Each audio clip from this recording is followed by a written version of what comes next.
we had technology, right? We had tanks, we had Apache helicopters. I mean, when you see those things in the air, you don't want to be on the wrong side of one of those things. And if there's 7 or 8 of them, you're having a really bad day, right?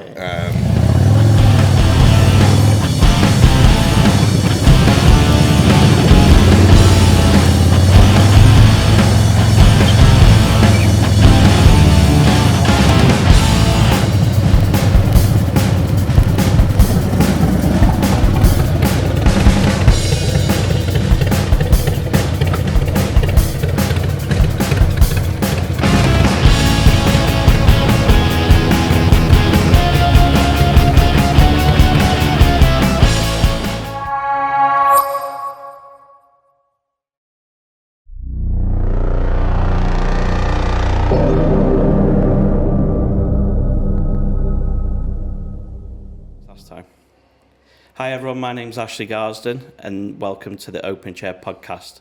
I'm here with my good friend Paul. Thanks for being our very first interviewee. Thanks for having me, mate. How you doing, mate? Yeah, good, thank you. Good.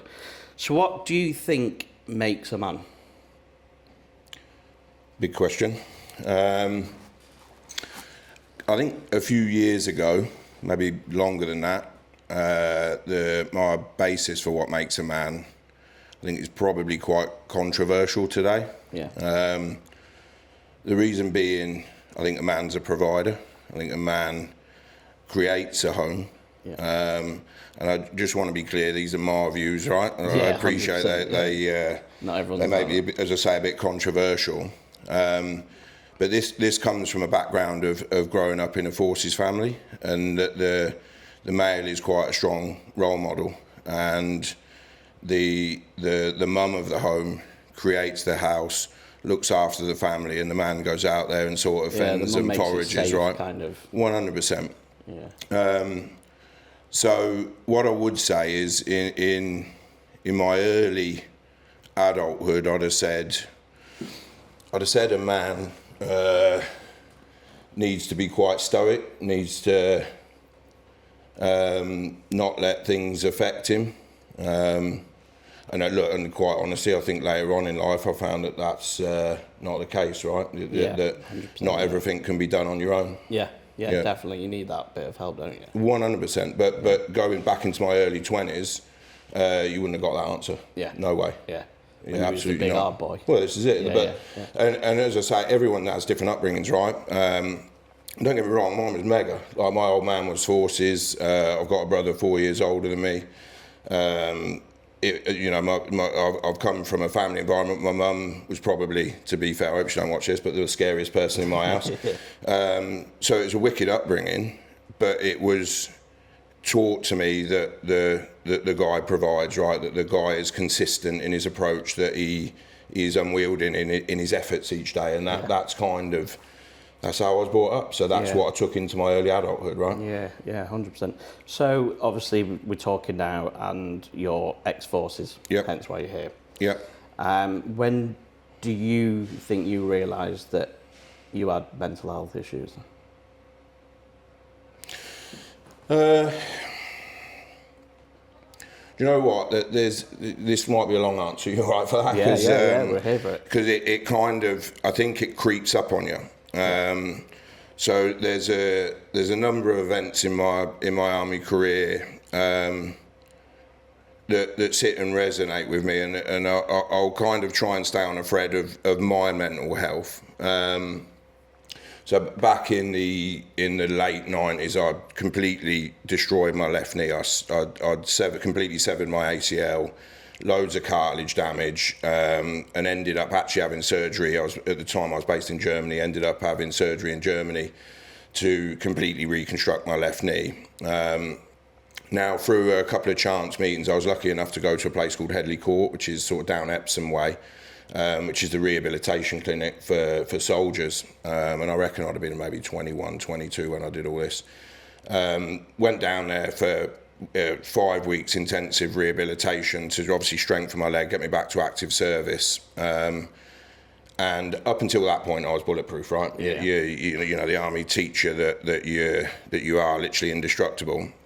And even at that point, I just saw that as a bit of a a misstep, and that we'd get my leg fixed and I'd be back off and running. And I can remember during the course, it was suggested that we go into the hospital ward of Headley Court to visit some of the guys and girls there that were really injured. I mean, I'm not talking about a knee. I'm talking about, you know, life-changing, loss of limbs, all sorts of horrible stuff. Like explosions?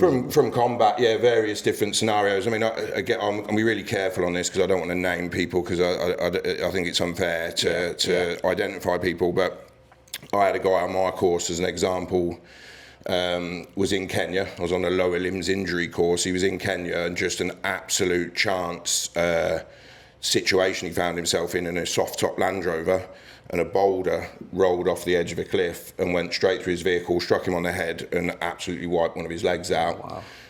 Not in combat. This was a friendly kind of exercise, and it absolutely changed the guy's neuro kind of challenges. I mean, he was high up in the army as well. Couldn't remember basic stuff. Yeah. We'd play little card games on exercises, and I won't go into the details of it, but it was as simple as just saying higher or lower. And the guy, you could see him looking around, confused with what have I got to do. So he had not only the lower limb injury, but he had this as well. But I only went down onto the ward once. I couldn't do it again, because it kind of makes you stare back at your own mortality, you know. It wasn't good for me, and I couldn't process it at that young age. And I naturally, if you don't put yourself in a situation that you can't understand, right? So I guess rightly or wrongly, I didn't go back down on the ward. So that was one of my first where I kind of realised, and I had a lot to think about, that I didn't have the skills to be able to process. Towards the end of my career, Afghan was at its height. My job in the forces, I was a Royal Engineer, and I'll try and keep it succinct, but there's an offensive and a defensive role, and basically the offensive role, if the battle is stuck, engineers go in front of it, right? Okay. So as a few examples, my boss at the time was a structural engineer. We came across a bridge, the sort of Challenger tanks, what are they, like 90 ton? They didn't know whether they could cross this bridge without it collapsing, and this is a big river below. So me and my boss had to go out there and make measurements of the bridge and do the calculations, say the battle tanks would get across. They're outside of obviously special force operatives. There was not many people in front of me and this guy, so it can get pretty hairy and pretty dangerous at times. People in front of you that could be shooting at you? And 100%. Yeah. I mean, you just get on with it, don't you? And when there's all those people kind of waiting, and they go, "You two," you don't go, "Yeah, no, I'm good." Like you've got to kind of go and do your job, right? Yeah. But the offensive role, particularly in Afghan, turned into, it was pretty well publicised in the news, clearance of IEDs, and. This might be a funny statement, and I'm sure not a popular one, but you got to give respect to the Afghanis that we had technology, right? We had tanks, we had Apache helicopters. I mean, when you see those things in the air, you don't want to be on the wrong side of one of those things. And if there's 7 or 8 of them, you're having a really bad day, right? And they would get really creative with the way they'd put these explosives out. In the first instance, it would be explosive content with a metal pressure pad, or we can pick them up with the detection systems. We'd have guys come past us and throw mobile phones, because they can trigger things off mobile phones. So generally anyone on a moped was seen as someone coming, hurtling towards you, not as a good thing. Okay.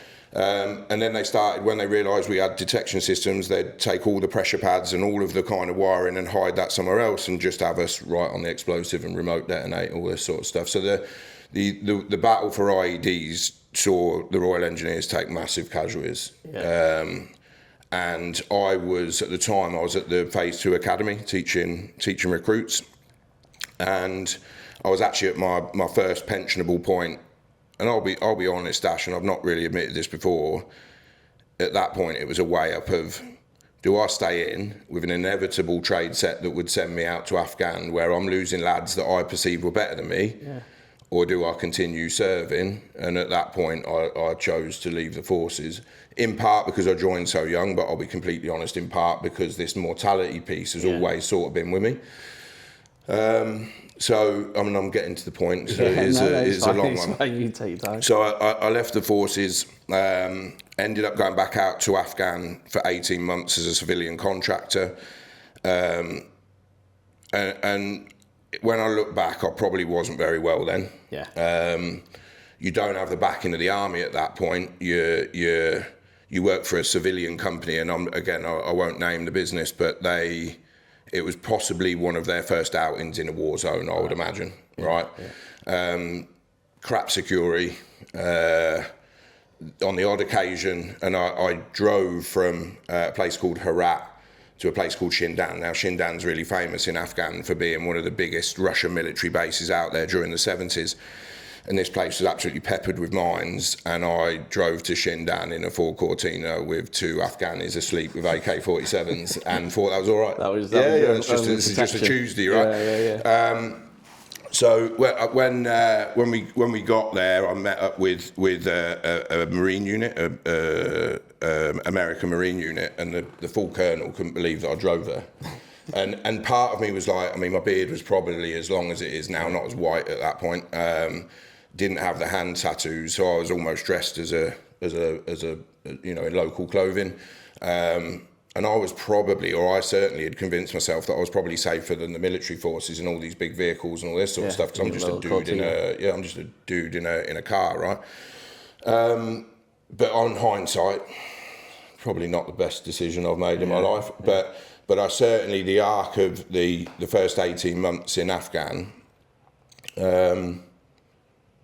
I wasn't really bothered whether I lived or died at that point, and I know that's a bit deep. Yeah, so do you think that was when you realised you had mental health problems? No, I thought I was still trucking along. I thought I thought I was just crushing in life. It was the following job after that I went to Papua New Guinea. I'd had a relationship in the UK, break up pretty heavily. I went out there and it's a pretty lonely place, and 100% one of my biggest fears is loneliness. Without doubt, it is probably my biggest actually. Yeah.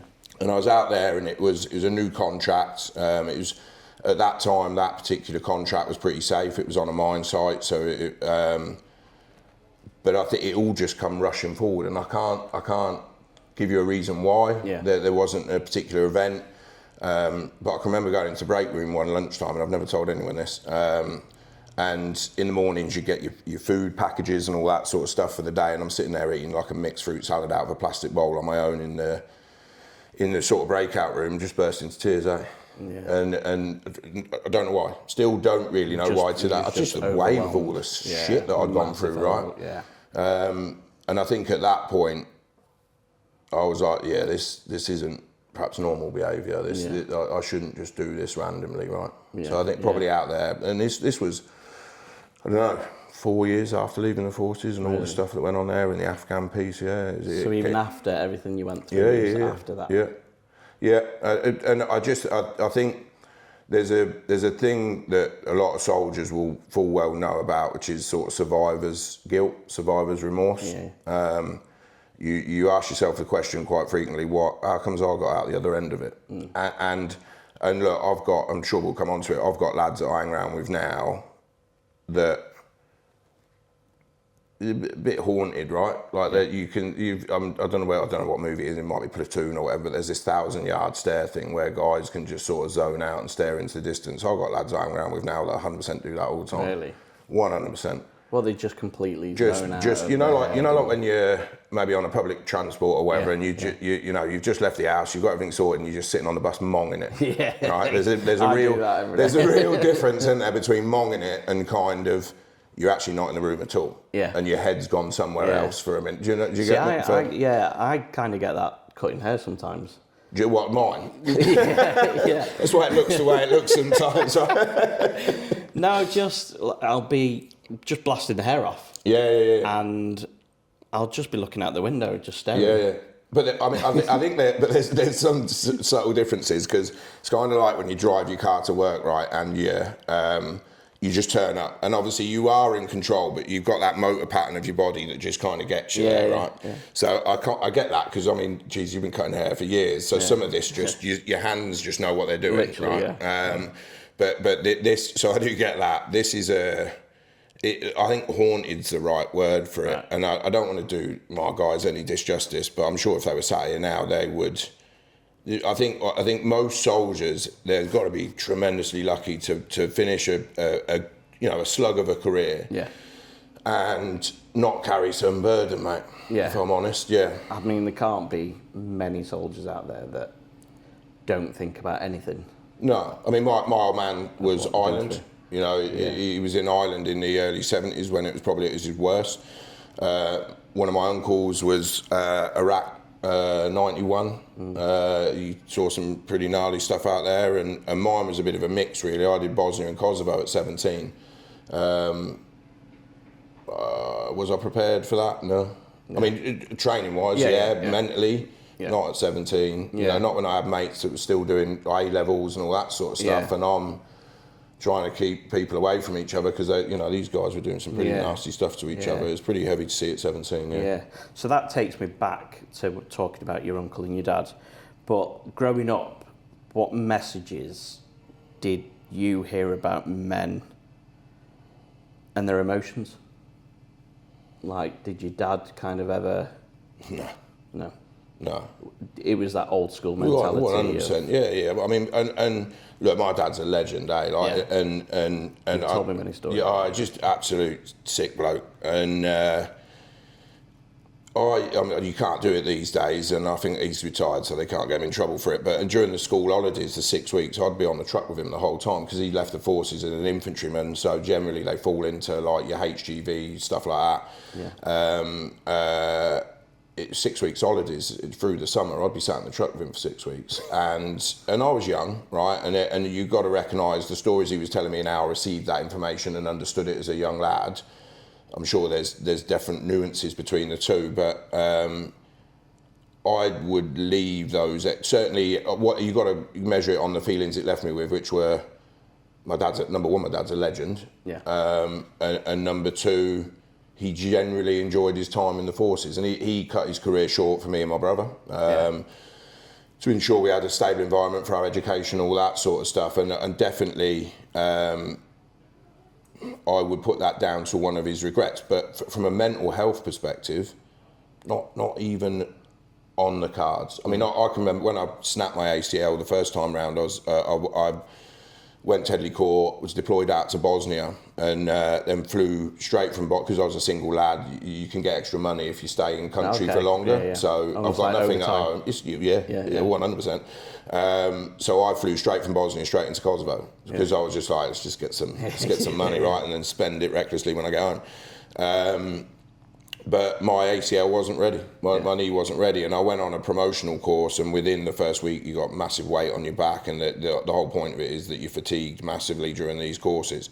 And I had to come off the course injured, and I rang my dad, and he's genuinely, and he won't remember this, but when I rang him, obviously pretty upset that I've been binned off this promotional course, his answer to me was, I don't know what that feels like, because I never failed a course in the army. That was his answer, right? You're like, cheers, Dad. Yeah. Thanks for the pick me up. And as you know, I then went from the course straight into deployment in country and spent the rest of the tour out there. So mental health for my dad, for my uncle, I'm not going to say it doesn't exist, but they certainly wouldn't be able to unpack it. Yeah. No way. And what about the older officers, or is that what kind of you call them? Again, nothing. No, I mean, you got. I mean, this is going back as early. So 90. I joined 95. I deployed out to. I say deployed. Got posted to Germany about 18 months later, because I did what they call junior entry. So I joined at 16 and a half. Most soldiers do 10 months basic training. I did 9 months. Yeah. Sorry, 10 weeks basic training. I did 9 months. And the whole idea of that is that they absolutely saturate you in that training to try and get you up for accelerated promotion during your career. Yeah. So I be really careful here.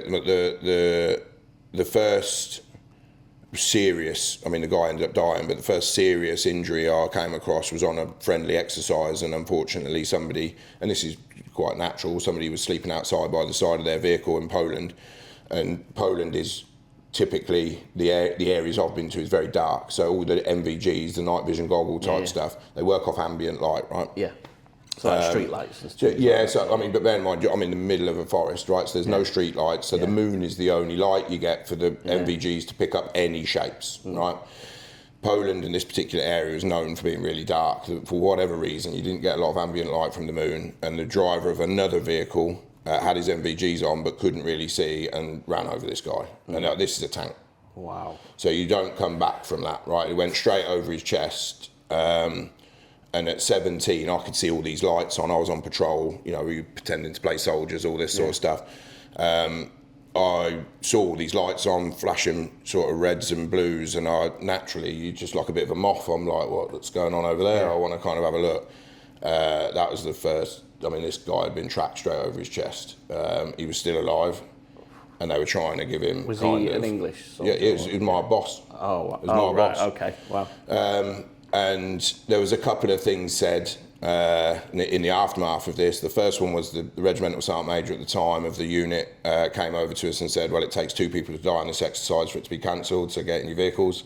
And I'm just at 17, I'm like, okay, sound. Yeah. And then when we got back to camp, I don't think they exist anymore, but they used to be WRVS, it's Women's Voluntary Service. I can't forget what the R's for.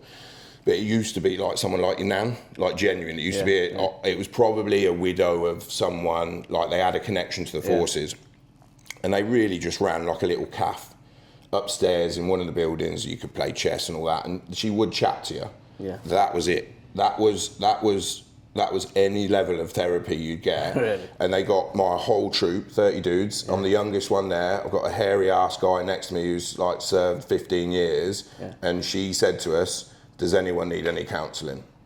Now at 17, with all my guys around me, I'm not going to go, I fancy talking to someone. So I just sat there and went, no, everyone else is good, so I'm good. Yeah. And a lot of the therapy would be done, and it's not making an excuse for drinking, but would be done in the squadron bars, would be done over a pint, kind of talking and just... Maybe not giving each other the best advice, but better than nothing, right? Yeah. And I think that's where potentially, and this is my opinion, again I stress, the army now has got all the technologies. It's got its Wi-Fi. The lads are playing Xbox in their room, all that sort of stuff. And I first went out to Germany, and this shows my age, didn't even have a mobile phone. Yeah. So you had to connect with the guys that you were with in your unit, because it was that or sit in your room on your own. Yeah. And you just naturally make friendships, right? Yeah. So as far as mental health, I'll be honest, I still don't think the army got it right now. Really? With some of the lads that I ride with that are still serving, I don't think they have. I don't think they got it right. And do they have kind of mental health professionals within the army for you to go and, like you said again, you wouldn't want to say it in front of everyone, but if you went to your sergeant or above you and just said, look, can I go and have a chat with... Would it still be perceived as being soft? Is that the right word? Or I mean, I can only talk for the time I did, because I'm not 100% sure what's available these days. But Ashley wouldn't go and ask that. Yeah.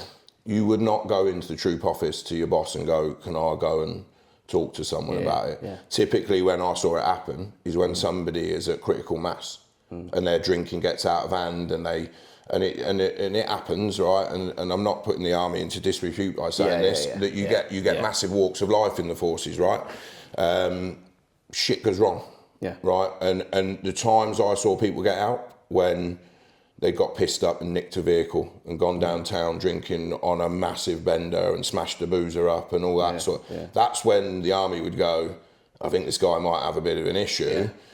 Then I think you would get the help. I'm not saying it doesn't exist, but as opposed, almost, what's the right term or phrase? It weren't preventive. Do you know, it wasn't kind of offered at the right times in my career to allow you to unpack that stuff and crack on. And I think it's a massive gap, because there'll be lads 100% that have left and are out there now suffering with PTSD that the army could have brought back from that, and these guys could have had long careers, Yeah. So when Do you think the first time you opened up about your struggles or the problems you was going through? That's a good question. I think so. Again, this is a bit of a. It's not just a one bang moment, right? Yeah. So when I came back from Papua New Guinea, I'd sort of been out of country now for 20 odd years. So any of my schoolmates, all that sort of stuff had dropped off. I mean, obviously home originally for me is Northampton, and I've ended up settling in Nottingham. My folks are up here, all that sort of stuff. But really my life became sort of work, my lad, and my family, right? And it was just rinse and repeat. And I'm not saying there's anything wrong with that at all, but from a social network, going from something so potent in the army where, particularly 7 years in Germany, every Friday, Saturday and Sunday you're out drinking, generally. I'm not all the time, but generally there's a huge social atmosphere, right? And you've got this really weird sort of bubble of 50, 60 lads that you know. You go out a lot on your motorbike, don't you? On your Harley. Constantly. And that's, when I came back from Papua New Guinea, I knew I had to do something. I've been over there for 7 years on a fly-in, fly-out contract, and I knew I needed to do something. And it was buy a rifle for a shooting club perspective, for social, right? Or get a bike again, because I'd always rode. And if I'm honest, all the websites for the rifle clubs looked like they were done by my dad. So and I thought they'd be a bit geriatric type. Yeah. I'm sure there's a rifle club out there that would take me, but I didn't feel like I was going to get that social part of it. So I bought a bike again, and it was complete coincidence. The guy that runs the club I'm with now, I was on the motorway, I was on the M1 on my bike, and he's got a really rare Ducati, and it came past me, and I'm like, that's I know that is. And we pulled over, we had a chat. I'd probably not seen him for about 15 years, and he said, look, I'm running this club type piece, and you've obviously got the big kind of, everyone's heard of the big clubs, the Hells Angels, the Outlaws, the list goes on, right? These are all what they call your MC clubs. This is not an MC, right? MCs are, and I'll be very careful how I describe them, but they have territories. There's a bit more to an MC world. There's a huge commitment to it, and all respect to those guys. This is an RC, this is a ride club, right? Yeah. So the jacket that I came in on this morning, everything's on the front, nothing's on the back, and that's that respectful piece to the MCs, and rightly so, because they're just a different outfit. But I ended up going down and meeting these guys. I was on this terrible Triumph thing, sort of 80-mile tank on it, so I needed to fill up 17 times before I got down to Surrey. And met up with this crew that were a mix of largely either serving or ex-serving. There were family members, so there's that circle, like if you wanted to join, if you and the missus want to get a bike, then you're more than welcome, mate. She would absolutely love that. But I quite like my life. Okay, all right. I turned up and there was maybe 12 guys in this club, and straight away you just felt like I was part of something. And really I've been doing it 8 years now, and really that's where I've unpacked my mental health. And it started with those type of conversations where you go to one of the other lads, all right, and they go, yeah, you, and that's it. But that's sometimes just enough to. But then as you kind of you get to know these people more, you start unpacking it, and 100% without that ride club. Be a different story. It'd be, I won't say suggest where I'd be, but I don't think I'll be in as good a state as I am now, mate. Yeah. So just to the next question, what did your lowest point teach you about yourself? Look, I can't do it on my own. Yeah. And that, do you know what? It's a very quick answer back for that question, but. That took a lot for me to get there, mate. Yeah. Because I had this upbringing, and again, not hammering my parents, it was just how society was then. But I had this upbringing, I had this army career that was, you're invincible, you know, nothing can faze you. And look, I've learned pretty quick that's horseshit, right? Like I think all of us need to be able to unpack stuff, if nothing else, from a different perspective. Yeah. I mean, I don't know if you're as stubborn as I am, but I will be absolutely razor sharp that is the solution to something, and I won't move away from it, right? I'm very like that. And I think, and I think it's something a guy can offer that I think perhaps a significant partner can't. Yeah. Because particularly in troubles in home life or in your in your home setting, I think by asking your partner sometimes they've got a vested interest of having a certain outcome. Yeah. Do you get where I'm coming from? Yeah. Where if you're talking to your mates, they generally will give you a neutral view of what your options are. And that's the thing. I also think that this,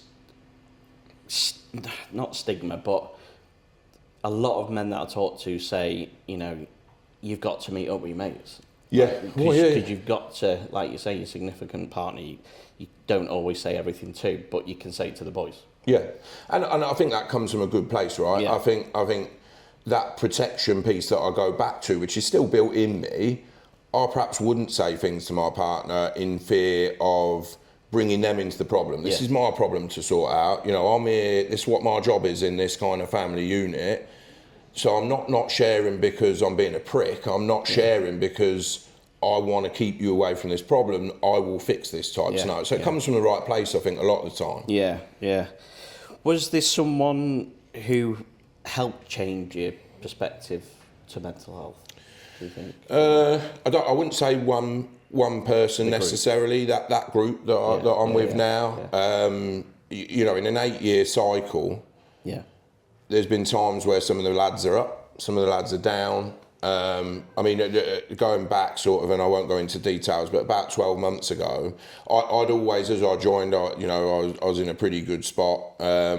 And in that 8-year cycle, I've had a couple of ups and downs. And last year, I had no fuel in the tank to offer anyone any advice. I was dealing with my own crap, do you know what I mean, my own demons.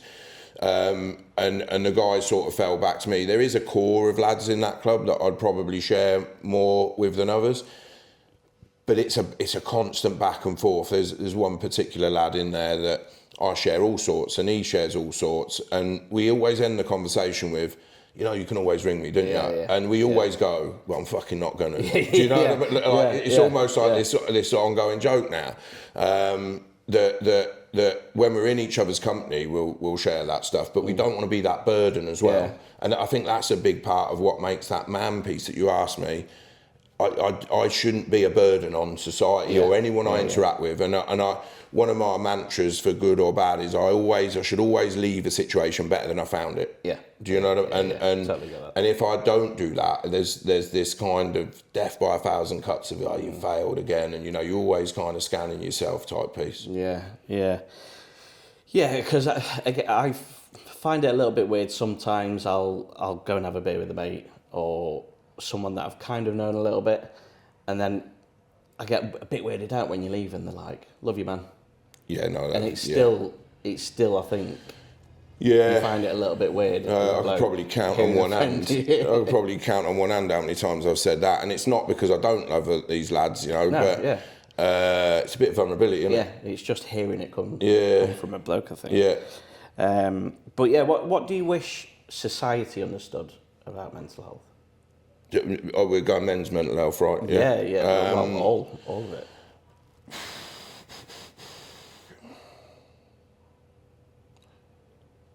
Because obviously it's all social media. Oh yeah, I mean that's all that type of shit at the minute. I'm aware we're doing a podcast, right? So there's a bit of an irony in me saying I'm not a fan of social media, but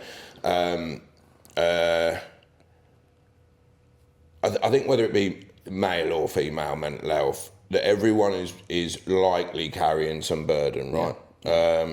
I mean, I was on a course the other week, and there's a young lad on there, and he admitted, he said, I'm lucky enough that he's had no sort of tragedy or scenario in his life that's ever took him to a stressed position where it affects him long term, right? And it's probably one of the first people I've ever met that made that statement, because I kind of call bullshit. I'm like, we've all, you know, people talk about, do you regret bits and all that sort of stuff. I try and process it enough that it ain't a regret, but it's a lesson, you know, rather than carry that in the sack, because there's enough shit in there anyway. I don't need that in there as well. But I think that everyone's carrying something, and obviously now I'm back in kind of what I'll call civilian life, in what I'll call a normal job, right? I'm not running around like a lunatic anymore.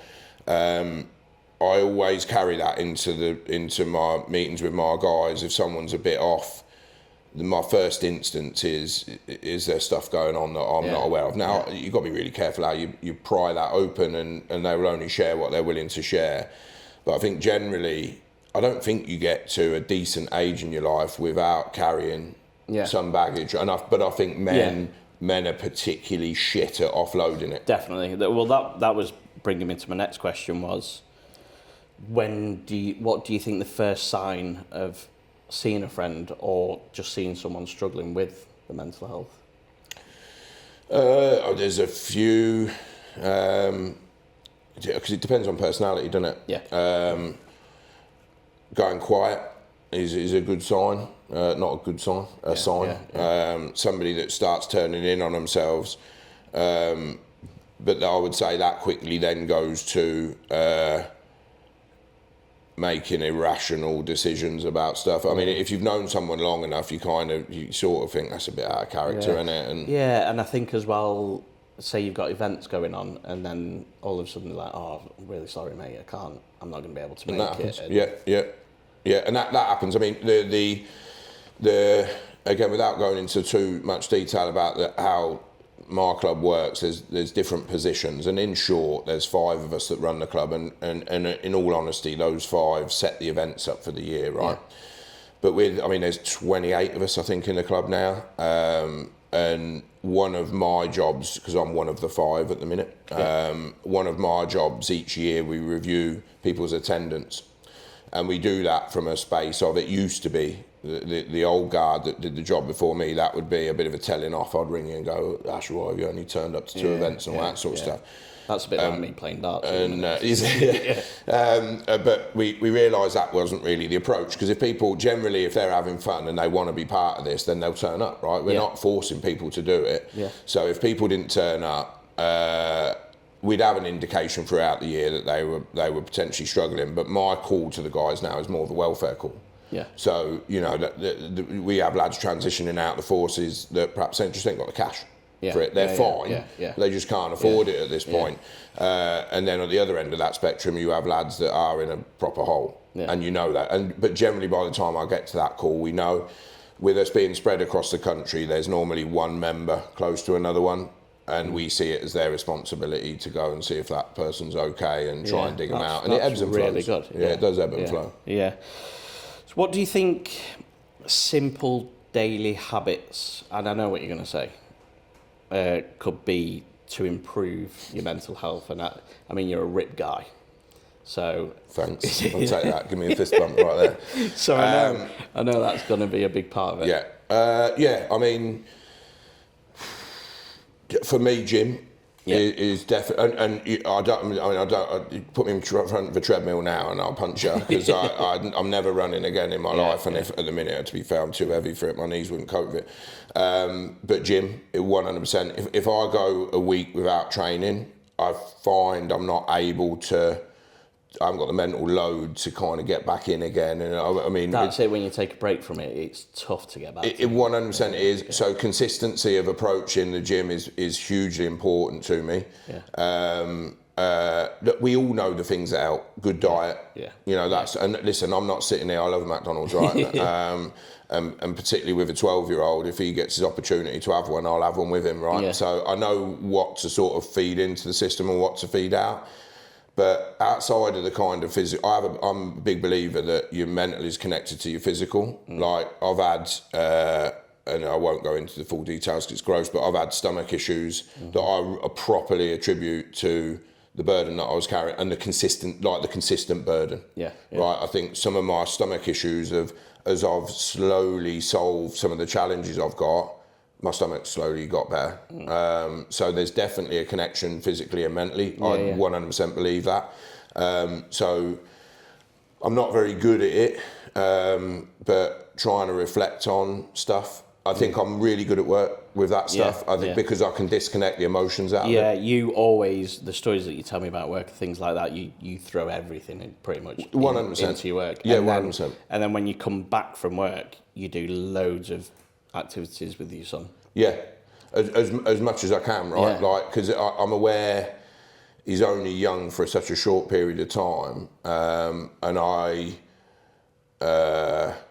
want to imprint on him, like my ethos, my kind of what life's about. I think the world can be equally a really nice place. It can, and I've seen it can be a real horrible place, right? And he sort of asked me if I wanted him to join the forces, and it's a different world now. Yeah. I've said no, but quite frankly, if he wanted to do it, I'd support whatever he wants to do. Yeah, of course, that's all you can do, isn't it? As long as he's happy. Yeah. Do you know what I mean? That's the only thing I ask. Yeah. It's kind of the same question, but what do you think men can do today to improve the mental health? You know, would you say kind of, I know a lot of people are taking breaks from social media, you know, coming off social media for a bit, maybe that kind of thing. I think it's all of these things are double-edged, right? Because I can see why social media's got a place. I mean, I largely use it majority of times when my bike's in parts and I'm like, shit, I can't put it back together, true, right? And I can watch a video that some idiot's done the same thing and walks me back out of it. So social media is really good for certain aspects. I worry about what it's doing to the younger generation now, and they need to. I would want my son to experience things live as opposed to on a screen, and I think it you know, as I say, the world's an amazing place, but not behind a screen. So I'm not a massive fan of social media. That's definitely one thing, but I see its benefits, and it's the same. What can men do is talk more. Yeah. But you're pushing against the stigma that we shouldn't. Maybe that's not fair. Maybe that's not fair that we shouldn't. But it's ingrained in me that it's a weakness. Yeah. So it is really hard to open up about that sort of stuff, because particularly emotional stuff. I genuinely struggle to even form the sentences to tell people how I'm feeling sometimes. So if I can't even create the sentence that explains it, how can this person that sat the other side of me understand how I'm feeling? It's real tough, mate. Like, I'm chatting away now because I'm in my comfort zone here, right? Yeah. If we went down a feelings route, I'd lock up, mate. I genuinely think I would. I'd struggle with it. Yeah. I don't think we've got any. Good. Yeah. Just avoid them, major questions like that. But again, back to your son Max, who is an amazing kid. You're a legend. This whole online gaming kind of thing, I think that's a big kind of. I'm sure you pretty much allow him so much time to be on it and things like that. I mean, we do. I mean, I've only got the one child. I'd say largely a decision, but I was flying in and out of Papua New Guinea. So where he was conceived, I guess, relatively easy. When we tried again, it just didn't happen, and it got to a point that we were just like, right, let's just sort of sack it off. Never have I regretted that decision till COVID, when we were stuck in the house for God knows how long.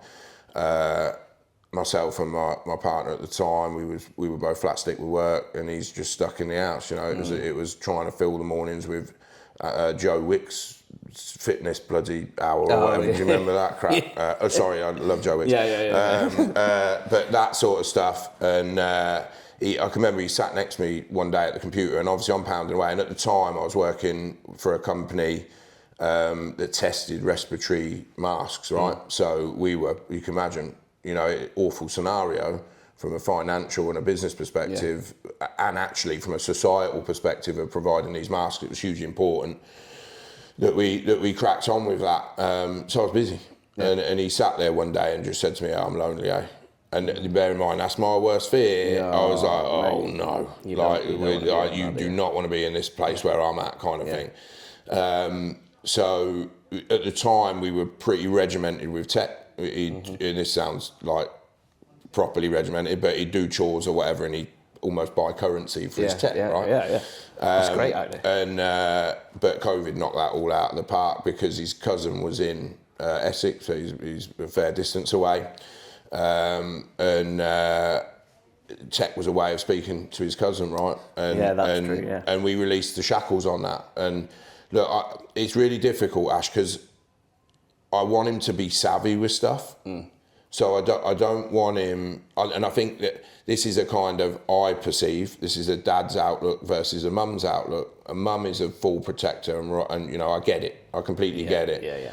The dad almost just goes, let's see if he will put his finger in that mouse trap. And then when he does, you go, well, he's learned the lesson, hasn't he, the hard way. And it's the difference, right? So with his technology, we do watch it and govern it, because I don't want him to have none of it, and then computers are going to be taken over. You know, there's all this AI crap out there at the minute. I mean, how much good it's doing, I'm not 100% sure.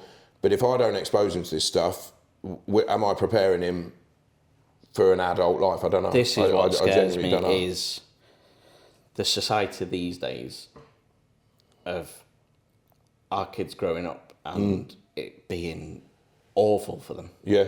That is my biggest fear. I mean, I had a lass that used to work for me, and it just shows this twist of what's important. I mean, as a young lad, I'd go on holiday to experience stuff, right? There's no mobile phones, any of that stuff. And there's this group that used to work for me, and particularly this one lass that was talking about where they're going on holiday. And she was choosing holiday destinations for Instagram pictures. Wow. Legit, like, and I'm like, I mean, don't get me wrong, I'm sure these places are great, but you're selecting holidays for your social media as opposed, I mean, I don't know, as opposed to just going because you want to go. Yeah, and people just seeing those pictures and just saying, oh, look where Karen is. This is it, right? This is it. And it's kind of, life ain't like that though, is it? I think that's the problem with social media. Everything you put on social media is the best version of yourself, right? Nobody sees what goes on behind exactly that. I mean, I've got a small footprint on Instagram. That's probably, and it's mainly bike stuff, right? And a few bits for me and my lad doing odds and sods, but there's not all the shit stuff on there. Do you know what I mean? And so I think I do worry, is it preparing people for the reality of you don't always win, you don't always succeed in stuff, and there are hard times in it, because particularly with a young brain, they're just looking at this stuff and going, that's what life is, isn't it? And I see it in some part, and again, this is my theory. I used to look at CVs when I'd hire people and look for longevity. It shows commitment to a business, all that sort of stuff. There's nothing wrong with this, so I'm not slagging off the younger generation, because I think there's some extremely smart people out there that I've worked with and I work with now. But there's a different hunger to it now, and I always wonder whether that hunger is a positive piece of self-awareness, that they always need to be better in themselves, and if it's that, brilliant, right? But then I also think of it that, is it because they think they should be at 21 standing in front of a Lamborghini with a Rolex on? Do you know, which we know don't happen to most of us. Do you know what I mean? That's not real life, is it? And so then if they're chasing that, what's that doing for them? Yeah, exactly. But going back to the friend who was looking at holidays for Instagram pictures, you know, if she's saying to her husband, we need to go here. That also could put quite a bit of stress on 100%. Him, because he's like, well, how are we going to pay for that? 100%. Yeah, I mean, we'll just get a credit card and we'll. And that's it. And you see these, and you know, I don't know how financially stable she was, but absolute potential, right? You look at all these pictures of those guys on holiday and think, Jesus, my life's crap compared to theirs. Where in reality, behind it, there's a lot more going on, right? And that's got to be out there, isn't it? It's got to be. It's got to be. Yeah. Do you think men struggle to create deep relationships? Yeah. I think. I mean, again, it's a bit of a big question, because I'm speaking for all men on the planet, right? Yeah. Well, obviously. But do I? From an outsider point of view. I do. Yeah. And I do. I mean, I can speak for myself in that space. I think in large part at the really sensible end of it, at the time I served, there's about 8,000 engineers, and without, again, trying to unpack the whole kind of org chart of the army, we moved. So where infantry units, those guys, my dad, my uncle were all infantry, they could serve with people from the first day they joined to the last day they leave. They're together the whole time, right? Yeah. for me, I would be rotated into different units. So I'd serve different infantry units. I mean, my longest cycle was 7 years in Germany, but people would come and go and all that sort of stuff. So at the really sensible end, I'd have me and you could be best mates for years. Yeah, And I think we will be. Yeah, thank you, mate. No, I agree. But my best mate, who's no longer with us, he unfortunately, I won't say committed suicide, but had a bad relationship with alcohol, which ultimately ended his life. I met him in late '96. We served in Germany for a long period of time, and then our careers, we kind of bumped into each other over the remaining sort of 6 or 7 years, and we were friends up until the point, unfortunately, when he passed away. But was that a deep relationship? No. Yeah. No, it wasn't. Yeah. I mean, we and and this is where social media can be quite funny sometimes. I've seen this meme with this guy, and it's like, you know, the mastermind thing, and the guy goes to him, right, your subject is your best mate, whatever his name is, and he goes, I'm going to nail this. And it's like his name, his favourite drink, and then he goes, what's his mum's name? And you're like, shit. So it's like Mr. and Mrs. I can do that with the lads I hang around with. I know really weird stuff about them, which I won't obviously share. But do I know family names and stuff like that? No, I don't. And for me, that early career piece suggested that I'd have these really deep, intense relationships with these guys. I mean, there's a guy up in Leeds that I would class him as a really good mate of mine. So during the Iraq invasion in 03, we were flown into Kuwait. So the war hadn't kicked off at this point. So we were kind of obviously sneaking up to the border of Iraq. And each night what they call a Liga, so it's like basically a bounce before you basically Liga up, say 10k out, then 8k, then 6k, and you're working your way towards the front line, right? And this guy, him and I were what they call Spartan operators, so we were on reconnaissance vehicles, and the night before the invasion, we had no idea what we were going into, right? Yeah. No idea. We were told to be in nuclear, biological, chemical suits. So we've got no respiratory systems, and obviously these things don't work with respiratory systems, but no respiratory system on, but full suit. And we'd have these things called naiads positioned around us that sniff for nerve agent. And at nerve agent, you've got 9 seconds to put your respirator on, else you're in a world of pain, right? And him and I were sat on top of my Spartan. This sounds super homoerotic, right? But it wasn't. We were sat on top of my Spartan watching the sun go down, knowing the following morning, the next sun that would come up, we're in it. We're invading Iraq, kind of thing. And they were the orders given.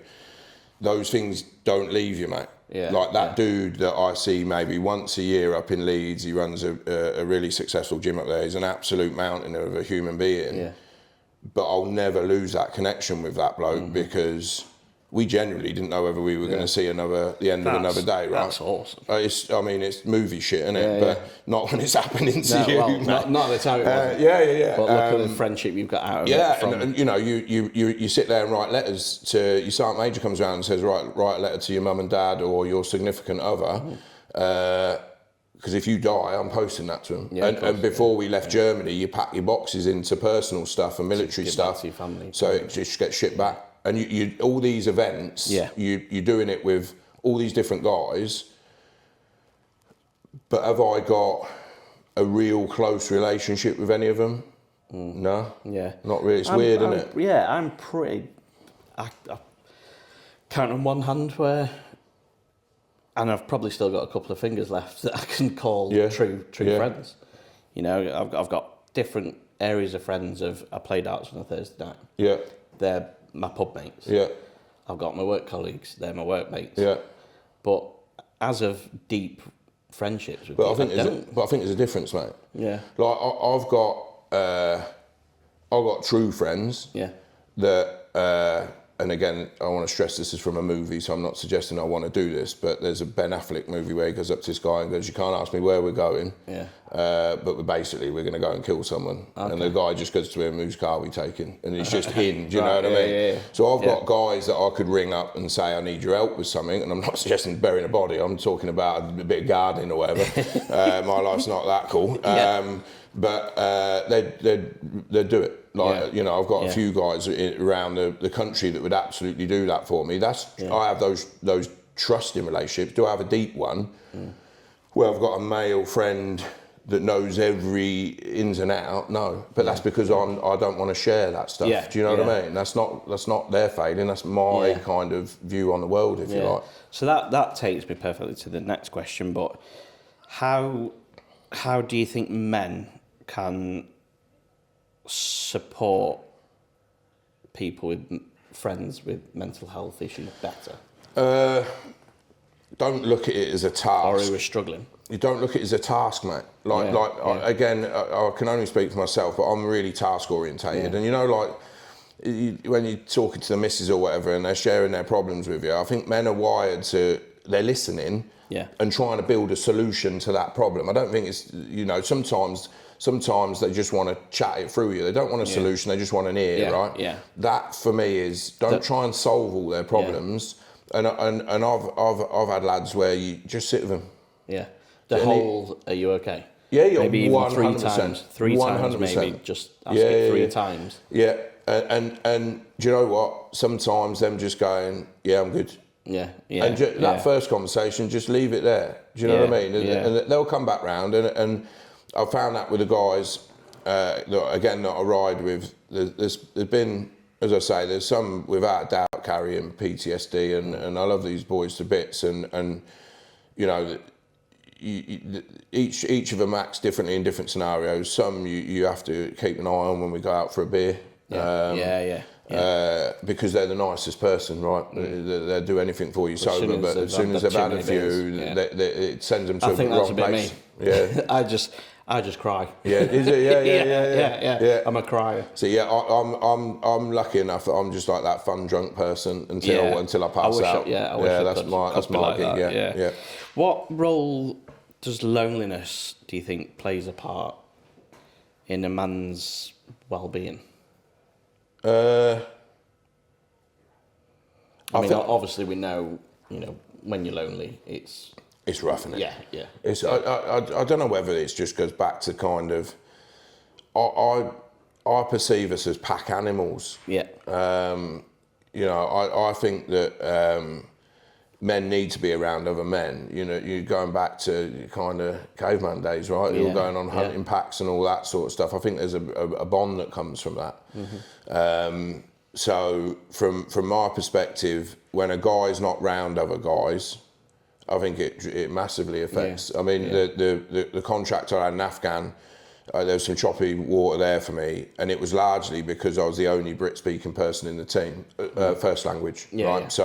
So all of my supervisors were Filipinos. The British Army were trusting enough and good enough to have the workforce as Afghanis. Mm-hmm. So their English wasn't the best. It was largely in relation to building things, you know, pass me a hammer or whatever, and that sort of stuff. So to have conversations like this out there, impossible, because it was just too tiresome. Because the other person I'm either speaking to, and this was a me problem, I didn't know their language, they knew English, right? But it was just too tiresome to have a meaningful conversation, so you just didn't bother. And that's certainly my Afghan, the 18-month contract out there, that was a proper lonely place. That was really rough. It only survived by the time I spent on Camp Bastion, because I turned up there and I knew half the lads on the base, which was a welcome kind of respite from just being in deserts all week, right? Well, I think that's the end of it. Yeah, mate. Your stories have been fantastic. Thank you. And I genuinely can't thank you enough for being on our first episode. Listen, not a problem. And if you want me back, I've got more stuff I can talk to you about. I think we could do a full season. Yeah. Oh, yeah. All right, happy days. But I want to thank you for coming in, buddy. Thanks so much. And I'll see you in a couple of weeks. Yeah, see you again. For your haircut. That's it. Thank you. Cheers, bud. Mate. So I hope you enjoyed that episode. Make sure you follow us on TikTok and Instagram, and you can also watch the full episodes on YouTube, SoundCloud and Spotify. I'll see you there.